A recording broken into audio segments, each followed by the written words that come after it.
सिद्धेभ्यः। ओम नमो अरिहन्ताणं नमो सिद्धाणं नमो आयिर्याणं नमो वज्रायाणं नमो लवे सव्वसावोनं।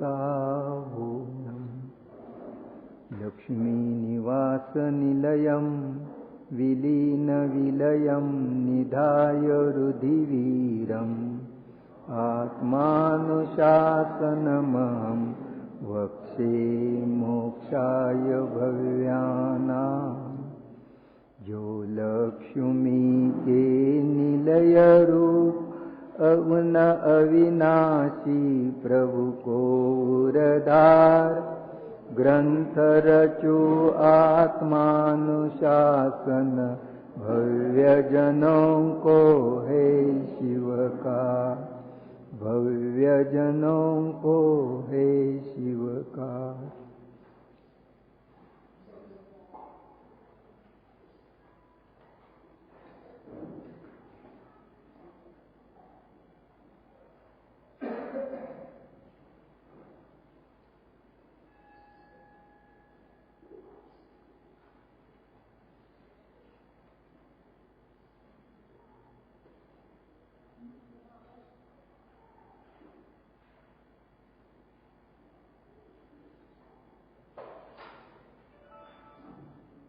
आत्मानुशासन गुणभद्राचार्यांनी लिहिलेला हा ग्रंथ आहे।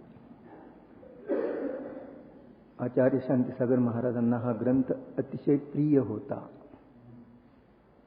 आत्मानुशासन याच्यामध्ये आपण पान 9 वर पाहतो तो धर्माचरण की प्रेरणा। कारण जगामध्ये प्रसिद्ध आहे, काय प्रसिद्ध आहे? पापात दुःखम धर्मात सुखम। लक्ष्यपूर्वक ऐका। ताही सुनो भवी मन थिर आन, जो चाहे अपनो कल्याण। मनाला एकदम स्थिर करून, त्रिलोकीनाथ सर्वज्ञ परमात्म्याची वाणी आहे की जी वाणी ऐकण्यासाठी इंद्र गणधर भगवान देखील येतात, सम्यक दृष्टी जीव येतात, ज्ञानी जीव येतात, मुनिराज पण येतात। अशी वाणी आपल्या भाग्याने आपल्या कानामध्ये पडते आहे। ती एकाग्र चित्ताने लक्ष्यपूर्वक ऐका। किती वेळ ऐकली, किती वेळ वाचली हे महत्त्वाचं नाही, त्या ठिकाणी आतमध्ये किती उतरला ही महत्त्वाची गोष्ट आहे। त्या दृष्टिकोनातून प्रत्येकाने पेन कागद आणला असेल, नोट्स। पंडितजी शास्त्रीजी विचारतील, पुन्हा कोणाला विचारतील मला माहीत नाही है ना। तर म्हणून एकाग्र चित्ताने ऐका म्हणून आधी सूचना देतो आहे। तर प्रश्न काय होता? पापात दुःखम धर्मात सुखम। जितकी म्हणून या जगामध्ये दुःख दिसत आहेत, कोणी लंगडं, कोणी पांगळं, कोणी आंधळं, कोणी भुकेलं, कोणी तिर्यंच, किती दुःख बघा। नजर टाकली म्हणजे जितकी म्हणून दुःख दिसत आहेत ती कशामुळे आहेत? पापामुळे। एकच त्याचं कारण आहे, पाप परिणाम। पापामुळे आपल्याला दुःख नको असेल तर पाप सोडा। पापात दुःखम पहिले निश्चित करा। पाप काय आहे हे जाणून घेणं आवश्यक आहे। सगळ्यात मोठं पाप कोणतं आहे? देहात्मबुद्धी। कोणतं पाप आहे? देहात्मबुद्धी। देहामध्ये आत्मबुद्धी हे सगळ्यात मोठं पाप आहे आणि ते आपल्याला पाप वाटतच नाही। हिंसा, झूट, चोरी, कुशील, परिग्रह हे पाप वाटतं, हे तर पाप आहेच, परंतु या पापाचं मूळ कारण देहात्मबुद्धी आहे। या शरीरामध्ये आत्मबुद्धी, म्हणून नाहम देहोचं चिंतन होणं आवश्यक आहे। मी देह नाही। त्या ठिकाणी पापाचं मूळ कारण मिथ्यात्व आणि त्या मिथ्यात्वाचं मूळ देहात्मबुद्धी आणि ज्ञेयार्थ परिणमन। देहामध्ये सुखबुद्धी आणि पर पदार्थामध्ये संयोगामध्ये सुखबुद्धी आपली आहे काही तपासा। आतमध्ये उतरून वरवर आपण नाही नाही म्हणतो, हे संयोग माझे नाही, संयोगामध्ये सुख नाही। अभिप्रायामध्ये फळ तर कशाचं मिळणार आहे? फळ कशाचं मिळणार आहे? क्रियेचं, म्हणण्याचं, अभिप्रायाचं। आयुष्यभर म्हणत राहील की शरीर माझं नाही, पण अभिप्रायामध्ये जर हे शरीर माझं आहे असा अभिप्राय असेल तर फळ कशाचं मिळणार? अभिप्रायाचं मिळणार। शास्त्र ऐकून आपल्या अभिप्रायापर्यंत ते पोहोचलं नाही तर काय उपयोग?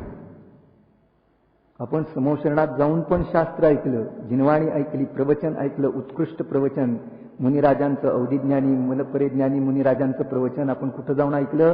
समोशरणामध्ये जाऊन पण केवली भगवंताचं प्रवचन ऐकलं. पण कसं ऐकलं? धो धो वर्षा होत होती, परंतु आपण रेनकोट पांघरून बसलो होतो.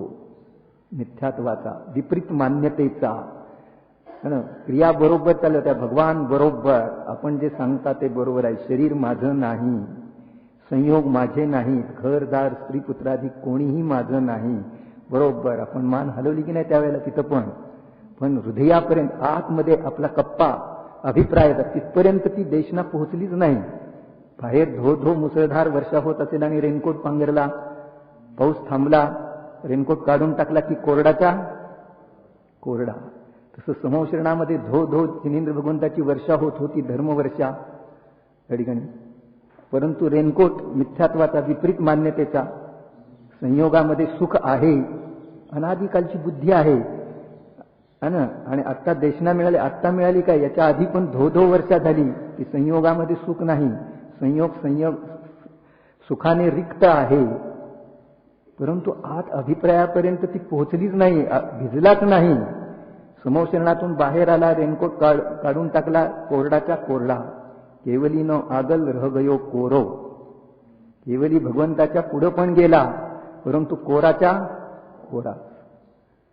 संयोगामध्ये सुख आहे ही बुद्धी सुटली नाही. मी एक प्रश्न करतो,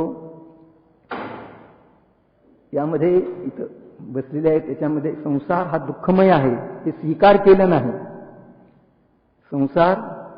संसारामध्ये सुख किती आहे? इतर लोक म्हणतात तिळा एवढं, लगार मात्र भी नाही, तिळा एवढं. जैन धर्म सांगतो तिळा एवढं पण सुख नाही. संसार एकांततः दुःखमय आहे आणि मोक्ष एकांततः सुखमय आहे. एकांतता म्हणजे असं नाही की कथमचित सुखमय कथमचित दुःखमय असं नाही, असा अनेकांत नाही. एकांतता म्हणजे अंश मात्र देखील सुख नाही संसारामध्ये. पूर्ण दुःखमय त्याचं नाव संसार, पूर्ण सुखमय, किंचित देखील ज्याच्यामध्ये दुःखाचा लेश नाही असा मोक्ष आहे. स्वरूप, संसाराचं स्वरूप आणि मोक्षाचं स्वरूप, संसार मार्गाचं स्वरूप, बंध मार्गाचं स्वरूप आणि मोक्ष मार्गाचं स्वरूप जाणणं आवश्यक आहे. त्याला धर्म करायचा आहे. छेडालेमध्ये आलं ना, चहु गती दुःख जीव भरे हे, परिवर्तन पंच करे हे, या विधी संसार असारा, या मे सुख नाही लगारा. याच्यामध्ये लगार मात्र पण सुख नाही. लगार कशाला म्हणायचं? स्त्रियांच्या लगेच लक्षात येईल, महिलांच्या. आपण पीठ सगळं काढलं, डब्यावर थाप मारली, सगळं पडलं पीठ, आणि नंतर पुन्हा हात फिरवल्यानंतर हाताला थोडं पांढरं लागतं की नाही, त्याला म्हणतात लगार. तेवढं देखील सुख नाही लगारा. लगार मात्र देखील सुख नाही. तरी आपण संसारामध्ये सुख आहे ही मान्यता सुटलेली आहे का? अभिप्रायामध्ये, तोंडाने आपण आता म्हणायला शिकलो, शास्त्र वाचलं, सांगितलं, हे त्याच्याद्वारे संसारात सुख नाही. पण अभिप्रायामध्ये इथं बसलेले आहेत, यामध्ये किती जण सुखी आहेत? हात वर करा. कोणच नाही इकडे, इकडच्या गल्लीत. हात वर करताय?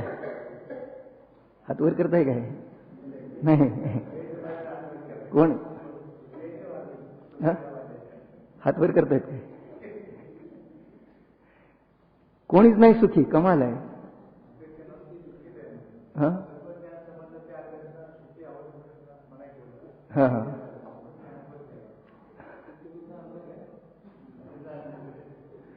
सुखाचं स्वरूप माहीत नाही. आणि पहिली तर गोष्ट आहे, सुखी जीव शास्त्र ऐकायला येतच नाहीत. जे दुःखी आहेत तेच शास्त्र ऐकायला येतात. कारण शास्त्रामध्ये दुःख नाशाचा आणि सुख प्राप्त करण्याचा उपाय सांगितलेला आहे. मागच्या याच्यामध्ये सांगितलं होतं ना, त्या ठिकाणी ज्याला दुःखापासून जो भयभीत आहे, नरकाधिकाचा ज्याला भय लागलेला आहे, बहुत अधिक डरता हो और पाप छुड़ाने वाला शास्त्र, तर ते पाप सोडविणारं शास्त्र ऐकायला कोण येईल? जो दुःखी आहे तोच येईल ना. सुखी जे जीव आहेत ते शास्त्र ऐकायला येत नाहीत. इथे गोष्ट लक्षात. म्हणजे आपण सगळे दुःखी आहोत. पंडित बनारसीदासनी नाटक समेसारमध्ये एक दोहा लिहिला, जो बिन ज्ञान क्रिया अवगाहे, जो बिन ज्ञान क्रिया अवगाहे, जो बिन क्रिया मोक्ष सुख चाहे, जो बिन मोक्ष कहे मैं सुखिया, जो बिन मोक्ष कहे मैं सुखिया, पुढं वह मूर्ख नीमे मुखिया. तो मूर्खांचा सरदार आहे. जो बिन ज्ञान क्रिया अवगाहे, ज्ञानाशिवाय क्रिया करतो मूर्ख आहे. कशासाठी क्रिया करतो आहे, का करायच्या, कशासाठी करायच्या, त्याच्यातून लाभ काय, हानी काय, काय सोडायचंय, काय ग्रहण करायचंय माहित नाही. जो बिन ज्ञान क्रिया अवगाहे, जो बिन क्रिया मोक्ष पद चाहे. आपली क्रिया कोणती, शरीराची क्रिया कोणती याचं भेद ज्ञान नाही. ज्ञानाची ज्ञानामध्ये स्थिरता ही आपली क्रिया आहे. क्रियेचं ज्ञान नाही आणि ती क्रियेचं फळ माहित नाही. जो बिन क्रिया मोक्ष सुख चाहे, जो बिन मोक्ष कहे मैं सुखिया. आणि मोक्षाशिवाय मी सुखी आहे असं कोणी म्हणेल, मला काय खायला, सकाळपासून सगळे सेवा करणारे आहेत, खायला आहे, 2 टाइम काय 3 टाइम जेवायला आहे, मला कसलं दुःख आहे. जो बिन मोक्ष कहे मैं सुखिया, वह मूर्ख नीमे मुखिया. मुखिया सरदार, तो मूर्खांचा सरदार आहे. येथे गोष्ट लक्षात या ठिकाणी तीच गोष्ट आपण पाहणार आहोत. या ठिकाणी अभिप्रायामध्ये किती खोट आहे, अभिप्राय दूर होणं आवश्यक आहे. त्याच्यासाठी शास्त्र चित्तपूर्वक ऐकलं पाहिजे, तत्वज्ञान ग्रहण केलं पाहिजे. या तत्वज्ञानाशिवाय अभिप्राय पलटणार नाही. तत्वज्ञानाशिवाय प्रत्येक गाथेमध्ये तात्पर्य आहे, त्याच्यामध्ये तत्वज्ञान आहे. शास्त्र तात्पर्य वीतरागता आहे. गाथा तात्पर्य आणि शास्त्र तात्पर्य. शास्त्र तात्पर्य काय आहे, वीतरागता. पंचास्तिकामध्ये आलं ना, शास्त्र तात्पर्य. सर्व शास्त्रांचा सार वीतरागत आहे आणि वीतरागताच धर्म आहे. इथे सांगितलं पापात दुःखम धर्मात सुखम. पुण्याचं इथं नावच नाही. विसरले काय आचार्य देव, पुण्य कोणीकडे टाकायचं. पापात दुःखम धर्मात सुखम, पुण्यात सुखम म्हटलं नाही. जगामध्ये जितके धर्म आहेत ते सगळे पुण्याला धर्म मानणारे आहे. एक जैन धर्म असा आहे की तो पुण्याला धर्म मानत नाही, वीतराग भावाला धर्म मानतो. आपला अभिप्राय पहा. बाहेरच्या क्रियेमध्ये तर धर्म नाहीच. बाकीचे लोक बाहेरच्या क्रिया करून तेच संस्कार आपण घेऊन आलेलो आहे, दुसऱ्याने कोणी लादलेले नाहीत. अनादिकालचा मिथ्यादृष्टी जीव इथे जन्मलेला आहे. त्याला अजून जैन धर्म काय आहे माहीत नाही. महान पुण्याने जैन कुलात उत्पन्न झाला. हा काय झाला, त्याचं भाग्य उदयात आलं. पण जोपर्यंत आत्म्याला जाणत नाही, धर्माचं स्वरूप जाणत नाही, तोपर्यंत लाभ नाही. लाभ आणि भाग्यामध्ये फार अंतर आहे. समवशरणात साक्षात जायला मिळालं, जिनेंद्र भगवंताची देशना ऐकायला मिळाली, भाग्य उदयात आलं. परंतु तू जर त्या ठिकाणी आत्मतत्वाला जाणलं नाही, ग्रहण केलं नाही, सत्य समजून घेतलं नाही, तर लाभ काही नाही. मला मंदिरात आज जायला मिळालं. दशलक्षण पर्वात मी 10 दिवस मंदिरात गेलो, शास्त्र ऐकलं. त्या ठिकाणी तुझं भाग्य उदयात आलं. लाभ, तू त्यातलं काही ग्रहण केलं, तत्व ग्रहण केलं तर लाभ. लाभ आणि भाग्य याच्यामध्ये फरक आहे. तुमचं भाग्य उदयात आलं, पण तुम्ही यातलं तत्व ग्रहण कराल तर लाभ, अन्यथा कोरडाच्या कोरडा. तत्व ग्रहण नाही केलं, एक जरी तत्व ग्रहण करेल आणि जीवनामध्ये उतरविणं आवश्यक आहे ना. त्या ठिकाणी बिरला जानन तच्चम, तत्व ऐकायला मिळणं कठीण, ते ग्रहण करणं, धारण करणं, निर्णय करणं एकापेक्षा एक कठीण, आणि ते जीवनामध्ये उतरविणं. महान पुण्याचा उदयाला, रोगावरचं औषध मिळालं, ग्रहण करणं, उतरविणं गळ्याखाली आवश्यक आहे की नाही, तर रोग बरा होईल. नुसतं त्या औषधाकडे पाहत बसला, त्या औषधाचं नाव जपत बसला, त्याची पूजा केली, तर रोग बरा होईल की नाही. ते औषध पचवलं पाहिजे. तसं तत्वज्ञान, एक तत्व जरी जीवनामध्ये, बघा सगळा प्रथमानुयोग याच्यामध्ये आहे. त्यांनी सुरुवातीला काय केलं, एक तत्व जीवनामध्ये उतरविलं. एक तत्व उतरवित गेला तर त्या ठिकाणी काय झालं, सुरुवातीला अंकुर फुटला, पण अंकुराची उपेक्षा नाही, तोच अंकुर महान विशाल वृक्ष बनणार आहे. अंकुर फुटला म्हणजे श्रद्धान झालं, अंकुर दिसत नाही, धर्म प्रगट झाला. त्याच्याबरोबर परिकर, बाकीचा परिकर असेल, शुभभाव असतील, व्रत उपवास दयादान आदी पूजन अर्चन असेल, परंतु तो परिकर आहे, तो धर्म नाही. काय केश लोच हा धर्म नसे पिंची, धारण धर्म नसे, मठ निवास हा धर्म नसे. योगसारमध्ये आलं ना, धर्म काय चीज आहे या ठिकाणी ते पहिल्यांदा आपण जाणलं पाहिजे. पापात दुःखम, पापवाले जीव आहेत, पापामुळे जीव निंदनीय होतो, पुण्यामुळे जीव प्रशंसनीय होतो, धर्मामुळे जीव पूजनीय होतो. जिनेंद्र भगवान मुनिराज पंचपरमेष्ठी पूजनीय आहेत. कशामुळे? पुण्यामुळे.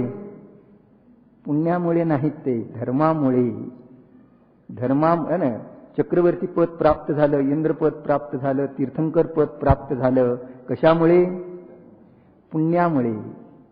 पुण्य आणि धर्म, धर्माचं फळ नाही ते, पुण्याचं फळ आहे.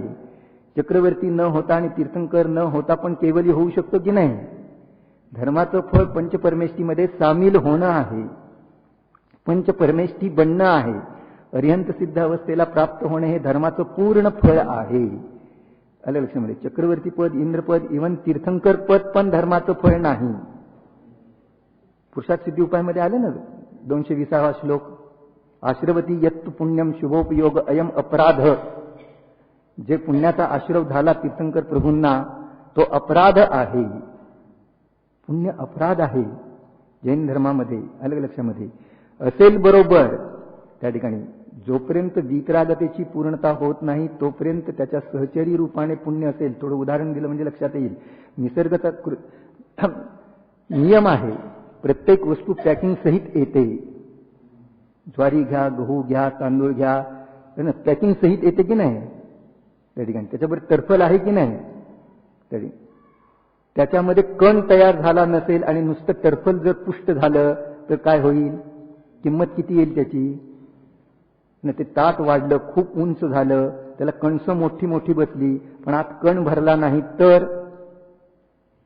शेतकऱ्याची दृष्टी कशावर आहे?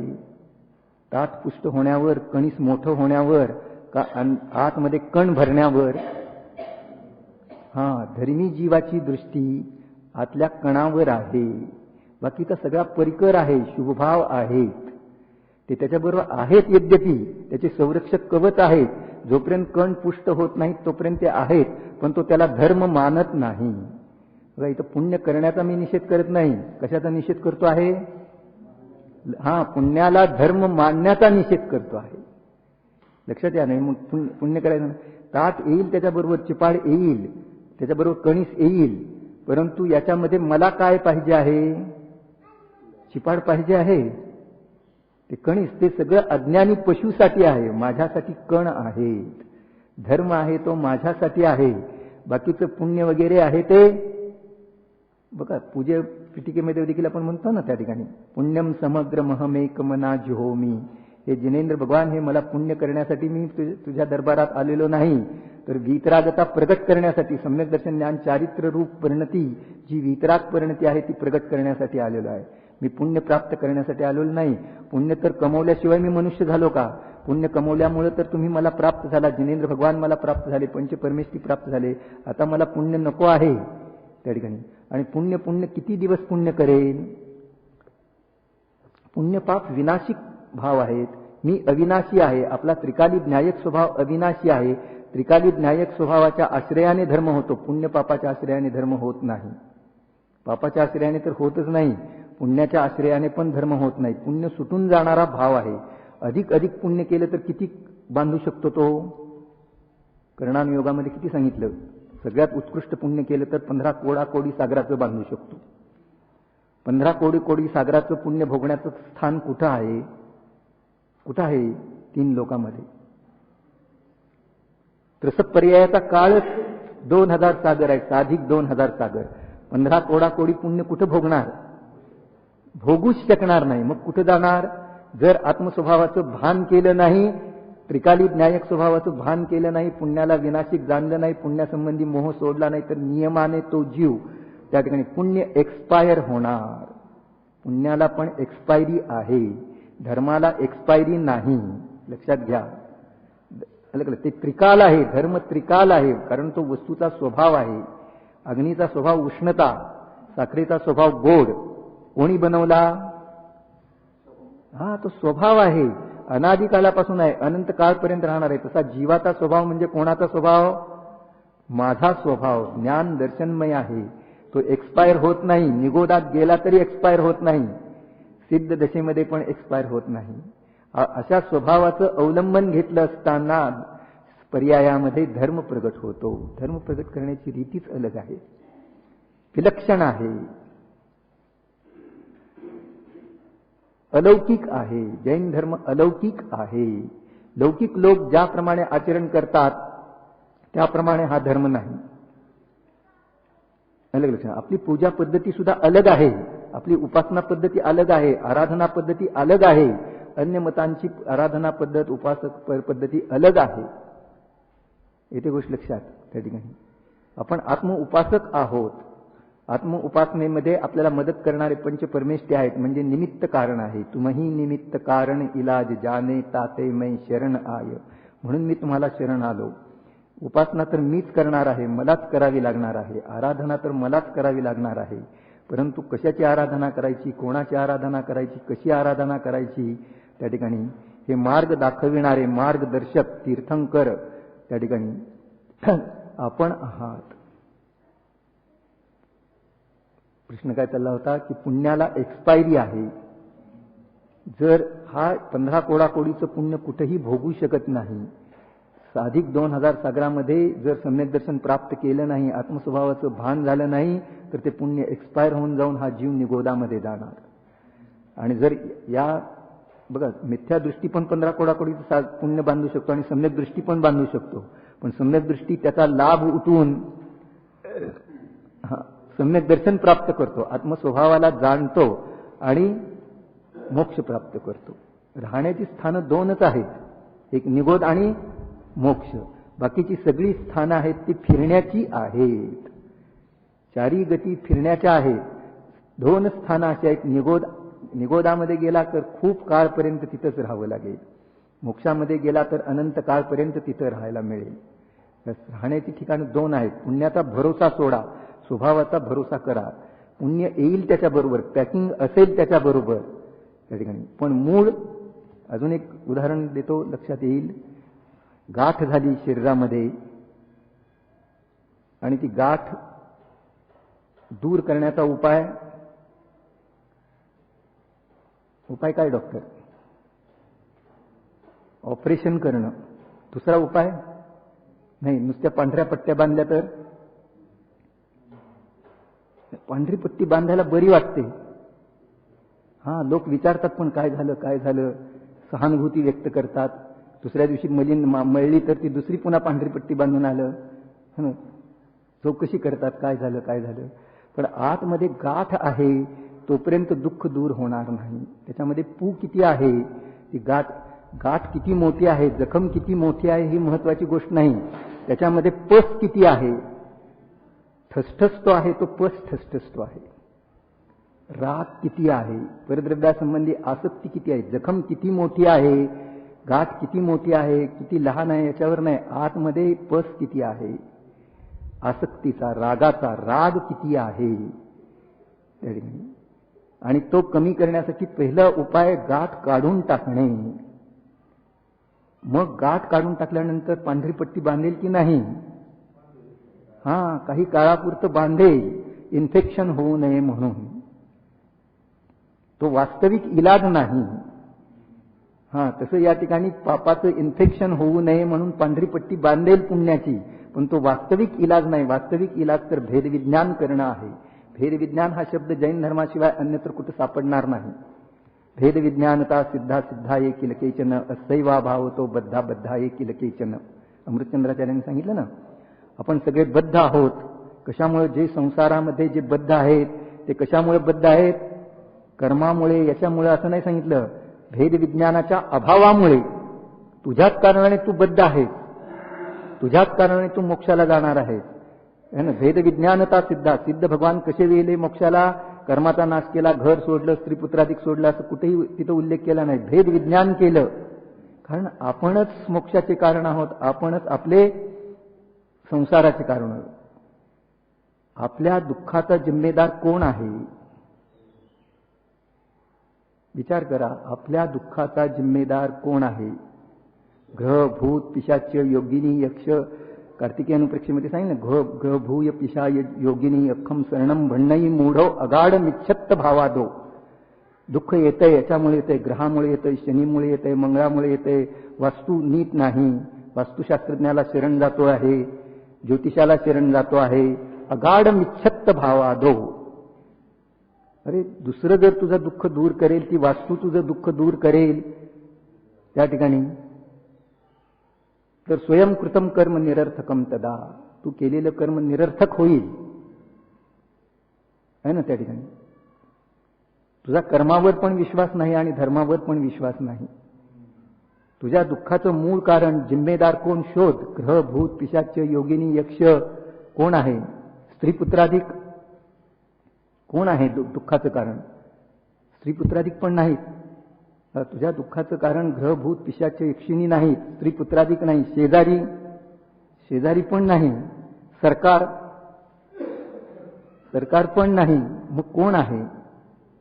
तुझा दुःखाचा जिम्मेदार तुझे परिणाम आहे, तू स्वतःच आहे आणि तुझे परिणाम आहेत तेच तुझ्या दुःखाचे जिम्मेदार आहेत. परिणाम सुधार, दुःख दूर होईल. परिणाम सुधारने का उपाय करना तथा बिगड़ने का भय रखना. कशात आलं? मोक्ष मार्ग प्रकाशक. परिणाम सुधारने का उपाय करना. धर्म करायचा म्हणजे काय करायचं? परिणाम सुधारने का उपाय करना, बिगड़ने का भय रखना. पूजन अर्चन करायचं कशासाठी? परिणामाकडे लक्ष असलं पाहिजे. परिणाम चढते राहिले पाहिजेत. व्रत उपवास कशासाठी करायचं? परिणाम चढते राहिले पाहिजेत. परिणाम चढते ऊर्ध्व राहिले तर त्याला ऊर्ध्व गती प्राप्त होईल. आणि पुन्हा कंटाळा आला करायचं म्हणून करेल, परिणाम पडता कामा नयेत. त्या ठिकाणी परिणामामध्ये उत्तरोत्तर निर्मळता येणं आवश्यक आहे. परिणाम पवित्र बनण्यासाठी तर हे सर्व करायचं आहे आणि परिणाम पवित्र झाल्याशिवाय त्याचं फळ मिळत नसतं.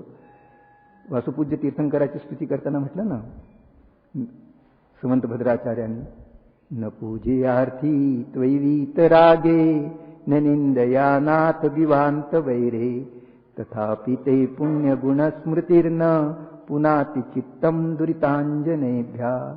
हे वीतरागी सर्वज्ञ परमात्मा, आपण वीतरागी आहात. आपली पूजा केल्याने तुम्ही संतुष्ट होत नाहीत आणि निंदा केल्याने रुष्ट पण होत नाही. न पूजयार्थी त्वयीवीतरागे न निंदयानाथ विवांत वैरे तथापि ते पुण्यगुण स्मृतिर्न. पण तुझ्या गुणांचं स्मरण केलं असताना, वीतरागता, सर्वज्ञता, त्याचं स्मरण केलं असताना माझं चित्त पवित्र होतं आणि चित्ताचं पवित्रता झाली की दुरितं आपल्या आपण नष्ट होऊन जातात. दुरितं नष्ट होण्याचा उपाय चित्ताची पवित्रता आहे, पूजन नाही. पूजन हे त्याचं साधन आहे. साधनाला आपण धर्म मानून बसलो. आलं लक्षामध्ये? ते निमित्त कारण मिळालं तुला, त्याला घेऊन चित्त पवित्र करायचंय. चंद्रप्रभू भगवंताची पूजा कर, याच्यामध्ये स्तुतीमध्ये पण आलं ना, सचंद्रमा भव्य कुमुद्वती नाम विपन्न दोषो भ्रकलंक लेप व्याकोश वाङ्न्याय मयूख माल पूयात पवित्रो भगवान मनोमे. तिथं पण आलं, पूयात पवित्रो भगवान मनोमे. आपलं मन पवित्र झालं की हे कमळ जसं विकसित होतं तसं या ठिकाणी हे चंद्रप्रभू भगवंतांना पाहून हे आपलं कमळ, चैतन्य कमळ विकसित होतं. ऋषभदेव भगवान आहे ना, ऋषभदेवांची प्रतिमा आहे ना इथं, त्यांची स्तुती पण पाठ करा. 5 श्लोक आहेत त्या ठिकाणी. सविश्वचक्षुर ऋषभोर्चितो सताम समग्र विद्यात्म वपूर निरंजनो पुनाति चैतो मम नाभिनंदनो जिनो जितक्षुल्लकवादी शासन. तिथं पण आलं ना, पुनाति चैतो मम नाभिनंदनो. हे नाभिनंदन, माझं चित्त पवित्र करा. संपूर्ण विद्येने आपलं शरीर बनलेलं आहे. मी शरीराकडे पाहत नाही, या पाषाणखंडाकडे पाहत नाही. त्या ठिकाणी आपलं लक्ष कुठं? पाषाणखंडाकडे आहे. पाषाणखंडामध्ये जी वीतरागता, सर्वज्ञता स्थापित केलेली आहे तिथं आतमध्ये लक्ष जाणं आवश्यक आहे. अर्यंत भगवान ज्याने 4 घातिया कर्माचा नाश करून 4 अनंत चतुष्टयाला प्राप्त झालेले आहेत, 4 कषाय भावांचा नाश केलेला आहे आणि विषयांचा नाश केलेला आहे आणि 4 अनंत चतुष्टयाला प्राप्त झालेल्या गुणांचं स्मरण करा, आपलं चित्त पवित्र होईल. कारण दुःखाचं कारण तर हे विषय कशायच आहेत. आत्मके अहित विषय कषाय. हे भगवान आपल्याजवळ विषय पण नाहीत आणि कषाय पण नाहीत. आत्मके अहित विषय कषाय. कोणाचं अहित करणारे आहेत ते? आत्म्याचं अहित करणार आहेत, माझं नाही. आत्म के अहित विषय कशाय, इनमे मेरी परिणती न जाय. इनमे भावना तर करा, भावनेचं फळ उत्कृष्ट आहे. अलग लक्षात, भावना भवनाशिनी. भावनात जर काही भावणार नाही तर मंदिरात आला, रोजच्या नियमाप्रमाणे रूढीप्रमाणे वगैरे नमस्कार केला, भावना काय करतो आहे, ज्या प्रकारची भावना तरी वंदे तद्गुण लब्धये, तिथं पण भावना आहे ना. हे भगवान मी तुला वंदन करतो, कशासाठी? तद्गुण लब्धये, तुझ्या गुणांची प्राप्ती होण्यासाठी. भावना आहे ना. भावनेच्या द्वारे पाप, भावनेच्या द्वारे पुण्य, भावनेच्या द्वारे धर्म. कोणती भावना भातो आहे आणि भावनात भावणार नाही तर ते पण म्हणतो, भक्तामर स्तोत्र म्हणतो, पूजा म्हणतो. आता टेपला पण पूजा येते की नाही? आता मशीन पण निघालेले पूजा करण्याचं. रोबो मद्रासमध्ये तयार झाले ना. त्या आपल्याला गावाला जायचं असेल तर त्याच्यामध्ये सगळं अष्टद्रव्य वगैरे भरून ठेवायचं, त्या ठिकाणी टाइम लावायचा, उद्या सकाळी 7 वाजता बटन टाकायचं आणि निघून जायचं गावाला. ते पूजा करत आहे. पण त्याला भावना नाहीत. फरक काय लक्षात घ्या. भावनेचं फळ ते हरिण, बालीराजाची, बाली मुनींची कथा माहित आहे ना सगळ्यांना. ते बालीराजा पूर्वभवामध्ये कोण होतं? हरिण होतं, एक हरिण. आणि एक मुनिराज जंगलामध्ये स्तुतिस्तोत्र म्हणत बसायचे ठराविक वेळेला, आणि ते हरिण ते मंत्रमुग्ध होऊन ते ऐकत बसायचं. त्या वेळेला बरोबर तिथे यायचं आणि ऐकत बसायचं त्या ठिकाणी. त्या प्रभावाने ते मरून बालीराजा झाला. बालीराजा माहित आहे ना त्या ठिकाणी, वृद्धिधारी. आणि त्याने दीक्षा घेतली त्यावेळेला अनेक वृद्धी प्राप्त झाल्या. रावणाने ज्यावेळेस कैलास पर्वत उचलण्याचा प्रयत्न केला त्यावेळेस आपल्या बोटाने त्याने तो कैलास पर्वत दाबून धरला की याच्यावरच्या प्रतिमा, मंदिरं वगैरे हे होतील, उद्ध्वस्त होतील. अशा प्रकारे बालीराजा एक हरिण परिणामाच्या द्वारे, परिणाम यदरच्या भावेन प्रमुदित मना दर दुरैह. कशात आहे? महावीराष्टक. यदरच्या भावेन प्रमुदित मना दर दुरैह. दरदूर म्हणजे बेडूक. क्षणादासित स्वर्गी गुणगण समृद्ध सुखिनिधी. भावना, जिनेंद्र भगवंताची पूजा करण्याच्या भावाने तो क्षणात स्वर्गात जाऊन देव झाला, वैभवशाली. श्रेयिक राजाच्या पण पुढे जाऊन, आधी जाऊन तो समोशरणामध्ये पोहोचला. हत्तीच्या पायाखाली तर चिरडून मेला. पण भावना, श्रेणिक राजा आश्चर्यचकित होऊन विचारतो आहे की हा एवढा वैभवशाली जीव कोण आहे? दिव्यध्वनीमधून आलं की तुझ्याच हत्तीच्या पायाखाली चिरडून मेलेला हा बेडूक क्षणात स्वर्गात जाऊन देव झाला. कशाचं फळ आहे? भावनेचं. फुल तर चढवूच शकला नाही. क्रियेचं फळ शून्य. 3 क्रिया आपल्याला दिसतात ना. एक शरीराची क्रिया दिसते, वचनाची क्रिया दिसते त्या ठिकाणी. एक शुभ परिणाम स्थूल आहेत ते पण समयसारमध्ये सांगितलं ना, शुभाशुभ भाव अत्यंत स्थूल आहेत, अबाल गोपालांच्या सुद्धा लक्षात येतात. परंतु वीतरागी भाव, न्यायक भाव ते लक्षात येत नाहीत. आपला स्वभाव कसा आहे तो अनादिकालापासून अपरिचित आहे. आणि तो परिचित झाल्याशिवाय, तो लक्षात आल्याशिवाय धर्म कसा सुरू होईल? अभिप्रायामध्ये तो लक्षात येण्यासाठी तर हे सगळं करायचं आहे. हे शुभभाव वगैरे आहेत, या भूमिकेमध्ये आलेला आहे. कशासाठी आलेला आहे? त्या ठिकाणी शुद्ध भावाची ओळख करण्यासाठी. आणि शुभभावाचा निषेध नाही, शुभभाव करण्याचा निषेध नाही, शुभभावाला धर्म मानण्याचा निषेध आहे. जैन धर्म शुभभावाला धर्म मानत नाही. हे तर समयसारमध्ये पण सांगितलं आहे. शुभ अशुभभाव दोन्ही पण काय आहेत? हेही आहेत, चांडाळणीचे पुत्र आहेत. अन्य ग्रंथामध्ये पण सांगितलं, पूजेमध्ये पण आपण म्हणतो, सिमंदर भगवंताच्या पूजेमध्ये पण आलं ना, शुभ अशुभ वृत्ती एकांत दुःख अत्यंत मलिन संयोगी है, अज्ञान विधाता है इनका निश्चित चैतन्य विरोधी है, कांटों सी पैदा हो जाती चैतन्य सदन की आंगन में, चंचल छाया की माया सी बढ़ती क्षण में घटती क्षण में, तेरी पूजा का फल हो शांत शुभा शुभ ज्वालाएं. या पूजेचं फळ मला काय? हे शुभाशुभ ज्वाला शांत होत, अशुभ ज्वाला शांत होत नाही. शुभाशुभ ज्वाला, शुभ आणि अशुभ दोन्हीही ज्वाला आहेत. कसं आहे, आधी सांगितलं ना की जो पापी जीव आहे, पापी जीव निंदनीय आहे आणि पुण्यवाला जीव प्रशंसनीय आहे. निंदनीय आहे, निंदा आहे ती त्याला जाळून टाकते आहे ना त्या ठिकाणी, आणि प्रशंसा आहे ती त्याला छार छार करते, थंडक. प्रशंसेची थंडक अलग लक्षामध्ये मार्दव धर्मामध्ये येणार आहे ना ते. त्या ठिकाणी जिथं निंदा केली तर याला त्या ठिकाणी हा भाजून जातो, जळून जातो, आणि प्रशंसेमध्ये गारठून जातो, छार छार कर देती, आलं ना त्याच्यामध्ये त्या ठिकाणी. प्रशंसा अज्ञानीला, म्हणून ह्या ठिकाणी प्रशंसा आणि निंदा दोन्हीही पासून मी भिन्न न्यायक स्वरूपी आहे.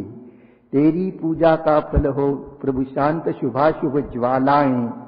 आपल्याला अशुभ ज्वाला आहेत, अशुभ भाव आहेत ते ज्वाला वाटतात, पण शुभ भाव पण ज्वाला आहेत. आग आहे, कुठे सांगितलं आग आहे? छडालीमध्ये सांगितलं ना, यह राग आग दहे सदा तातै समामृत सेये, चिर भजे विषय कषाय अवतो त्याग निजपद बेये. यह राग आग, राग आग आहे, राग विष आहे. रविशेणाचार्याने काय म्हटलं त्याला? विष म्हटलं. गोड विष आणि कडू विष, तीव्र विष आणि मंद विष. कोणतं चांगलं? विष विष आहे, गोड विष. मधुर विष सम लावण्यमयी कंचन. गोड विष ते पण सेवन केलं असताना तडफडून मरावं लागणार आहे. कडू विष तर कडू विष आहेच त्या ठिकाणी, पण पुण्य देखील विष आहे. अभिप्राय बदलण्यासाठी हे सांगतो आहे, पुण्य सोडण्यासाठी नाही. जोपर्यंत पूर्ण वितराग भाव होत नाही तोपर्यंत पुण्याचे भाव त्या जीवाला, धर्मी जीवाला येतील, तो पाप भावात जाणारच नाही. परंतु ते पुण्य आहे ते पण त्याला शाश्वत सुखाची प्राप्ती करून देणारं नाही. प्रवचनसारमध्ये आले ना एक गाथा, किती आली गाथा? 77वी. काय गाथा आहे प्रवचनसारची? 77वी गाथा. जो नवी मन्नदी एवं नथि विषयी सोत्ति पुण्य पावाणम हिंडदी घोरम पारम मोह संचन्नो मोह संचन्नो.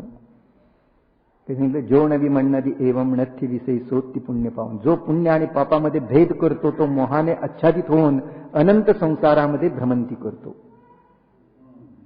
पुण्य पापामध्ये भेद नाही असा जैन धर्म आहे.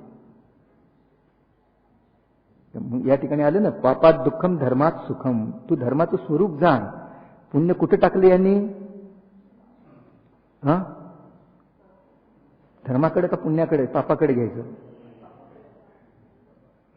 धैर्य होतंय, धाडस होतंय का?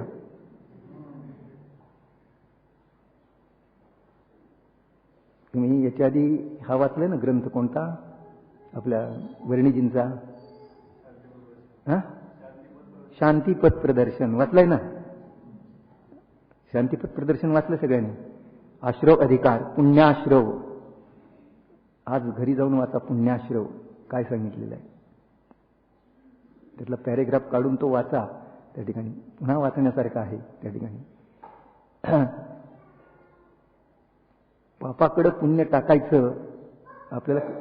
त्या ठिकाणी दोन्हीचं बीज एक आहे. संसार अशुद्ध भाव, शुद्ध भावाने मोक्ष, शुद्ध भावाने धर्म. ज्या बीमुळं, ज्या कारणामुळे धर्म प्राप्त होतो त्या कारणाने पुण्य प्राप्त होत नाही. ज्या कारणाने पुण्य प्राप्त होतं त्या कारणाने धर्म प्राप्त होत नाही. एक बीज कसं असू शकेल? ज्या बीजाने ज्वारी प्राप्त होते त्या बीजाने गहू प्राप्त होईल काय? कदापि शक्य नाही.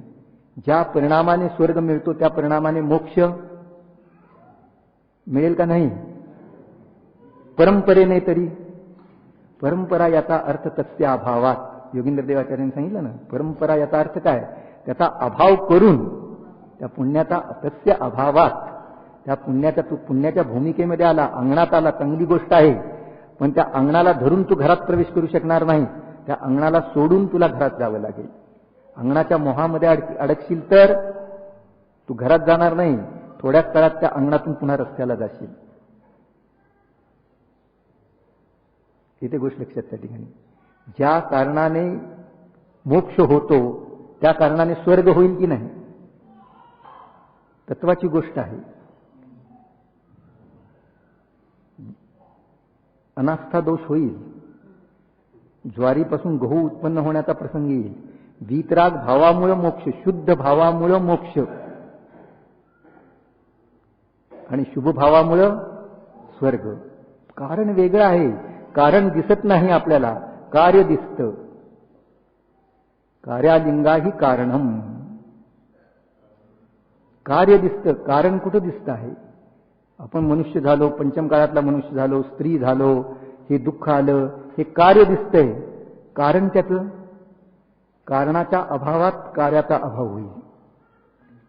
कारण शाबूत ठेवून कार्याचा अभाव कसा होईल? कारणानुविधायिनी कार्याणी, कारणानुविधायित्वात एव कार्याणी. कारण सदृशी कार्य होत आहे.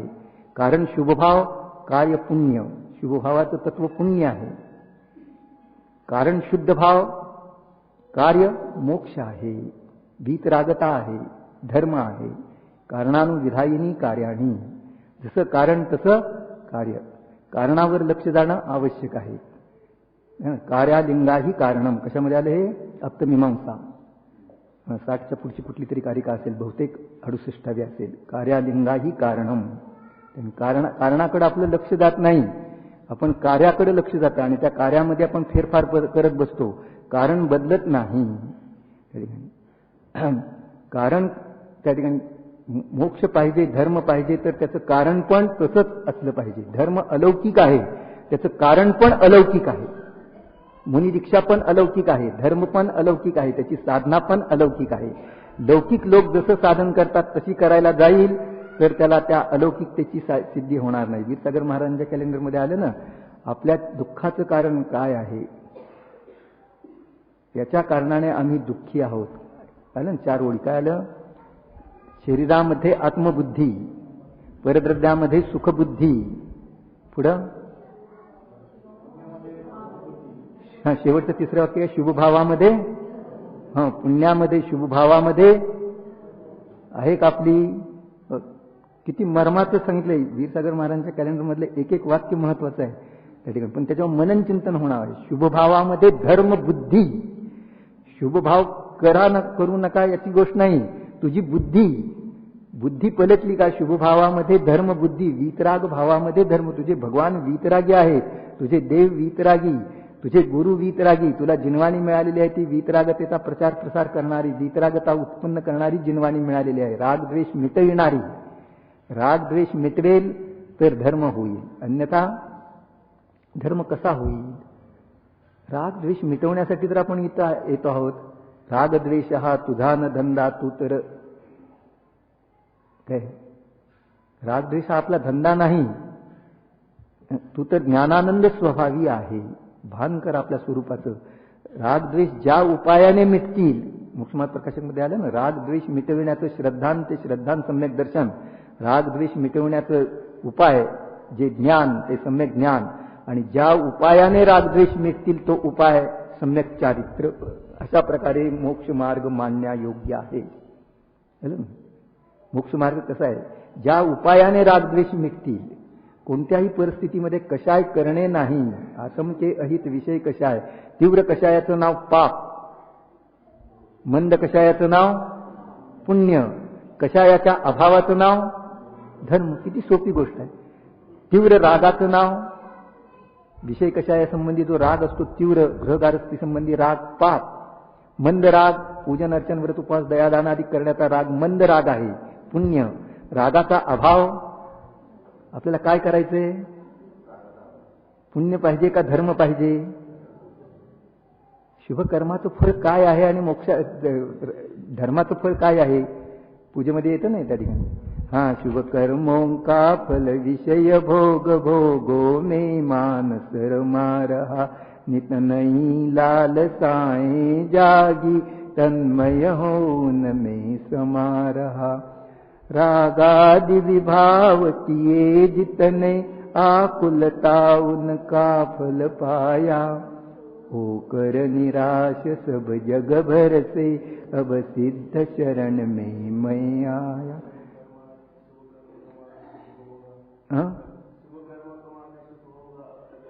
माना था. असं आजपर्यंत मानलं. हात जोडून उभा राहिलो होतो भगवंता पुढं. शुभ कर्म कराते सुख होगा अब तक ऐसा माना था, पर आज समझ में आया है की वीतरागता धर्म आहा. आलं लक्षात त्या ठिकाणी. शुभ कर्माचं फळ विषय भोग आहे. मग आम्हाला तर तेच पाहिजे ना. काय पाहिजे? विषय भोग पाहिजे का अनाकुलता पाहिजे? हा, मग पूजन अर्चन करत असताना देखील अनाकुलता, उरका उरका, घाई करा, लवकर जावा, हे करा, हे आकुलता आहे. आकुलता मिटवण्यासाठी तर पूजन करायचं आहे आणि लक्ष अनाकुलतेकडे ठेवून, स्वभावाकडे लक्ष ठेवून करायचं आहे पूजन. तर त्याच्यामध्ये शांती येते, आनंद येतो. धर्म केला आणि आनंद आला नाही असं होऊ शकत नाही. तू धर्म केलाच नाही, साखर खाल्ली आणि मला गोडी आलीच नाही, असं शक्य आहे का? तू साखर नाही खाल्ली, साखरेच्या नावावर काहीतरी दुसरंच पदार्थ खाल्ला. तसं मी धर्म केला, पूजन अर्चन केलं, व्रत उपवास केलं, शास्त्र स्वाध्याय केलं, पण आनंद आला नाही. तू धर्म केला नाही, मिराकुल झाला नाही, एक क्षण पण उपशम भावाला प्राप्त झाला नाही. धर्माची सुरुवात उपशम भावाने होते. एक क्षण देखील तू उपशम भावाला प्राप्त झाला नाही, तुला मोक्ष मार्ग समजला नाही. उपशम भावाला प्राप्त हो. औपशमिक शायुको आहे ना पहिल्यांदा, उपशम भाव पहिल्यांदा. सगळ्यात पहिला भाव कोणता आहे धर्माचा? उपशम भाव. त्याचंच नाव संवर्तत्व आहे. तिथून धर्माची सुरुवात होते. तू मंदिरात आल्याने एक क्षण तरी उपशम भावाला प्राप्त हो.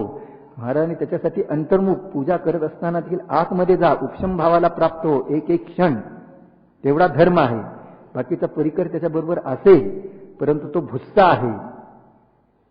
आलं लक्षामध्ये? धर्माचं ते संरक्षक कवच आहे. हिरा तर करोडो रुपये किमतीचा आहे, पण त्याची जी रच पडते तिचं मूल्य देखील लाखो रुपये असतं. सानेवर चढलेला हिरा किती किमतीचा? करोडो रुपये किमतीचा. तसं साधक भावामध्ये आलेला जीव, साधना करणारा जीव, त्याची किंमत काय? वीतराग भावाला ग्रहण करणारा जीव, वीतराग भावामध्ये मोक्ष मानणारा आणि वीतराग भावाची साधना असा आत्मउपासक जीव, त्याची किंमत अमूल्य, अनर्घ्य. पण त्याची जी रज पडते, त्याच्याबरोबर जे पुण्य बांधलं जातं त्याचं मूल्य पण कमी असत नाही. तीर्थंकर चक्रवर्ती आदी पदाचा बंध सहजतेने होतो, त्याचं मूल्य पण काही कमी नाही. येते गोष्ट लक्षात. पण लक्ष रजेकडे नाही, लक्ष कुठं आहे? हिऱ्यावर. हिरा मस्तकावर धारण करायचा आहे, रज काय करणार आहे घेऊन? आहे ना त्या ठिकाणी. तसं आहे या ठिकाणी. धर्म करत असताना जी रज बांधली जाईल पुण्याची, ती माझ्या काही कामाची नाही. पुण्यम समग्र महमेक मना जो हो मी. हे पुण्य देखील मी तुला समर्पित करतो. मला हे पुण्य नको आहे. जे तुम्ही सोडून दिलं ते उच्छिष्ट मी ग्रहण करण्यासाठी आलेलो नाही, मी तर धर्म प्रगट करण्यासाठी आलेलो आहे. ओम नमः सिद्धेभ्यः.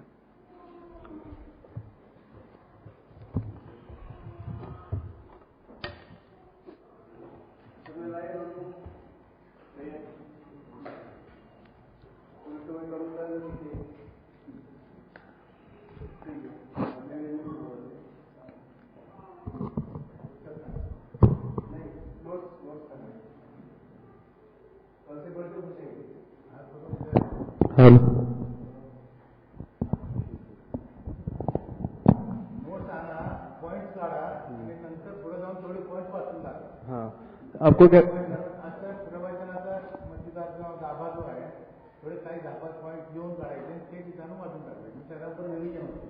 आज तो प्रवचन में बहुत सारे पॉइंट्स आए लिखने जैसे, और आज का प्रवचन पूर्ण जीवन में उतारने लायक है कि शुभ कर्म करने के लिए निषेध नहीं है.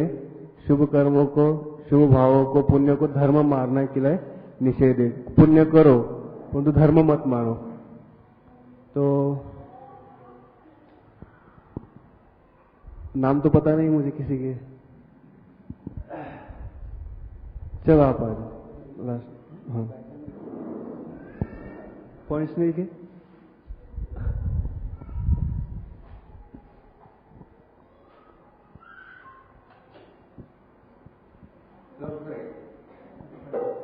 कल से आपको नोट्स तो लेके आने. एक प्रश्न पूछना है आपको. आप में से जिसको बुलाएगा वही प्रश्न पूछेगा और उत्तर देना. आत्मानुशासन. धर्म आचरण की प्रेरणा. पापात दुःख, धर्मात सुख. जे दुःख दिसतात ते पापामुळे, हे श्रद्धान करा. पापामध्ये आपण देहात बुद्धी करतो, अभिप्रायाचे फळ मिळत असते. समौशरणात आपण अज्ञानाचा मिथ्यात्वाचा रेनकोट घालून बसलेलो होतो. संसार पूर्णतः दुःखमय आहे. अभिप्राय बदलण्यासाठी तत्वज्ञानाची श्रद्धा केले पाहिजे.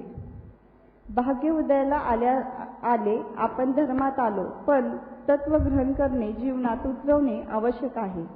पापामुळे जीव निंदनीय होतो, पुण्यामुळे जीव प्रशंसनीय होतो, धर्मामुळे जीव पूजनीय होतो.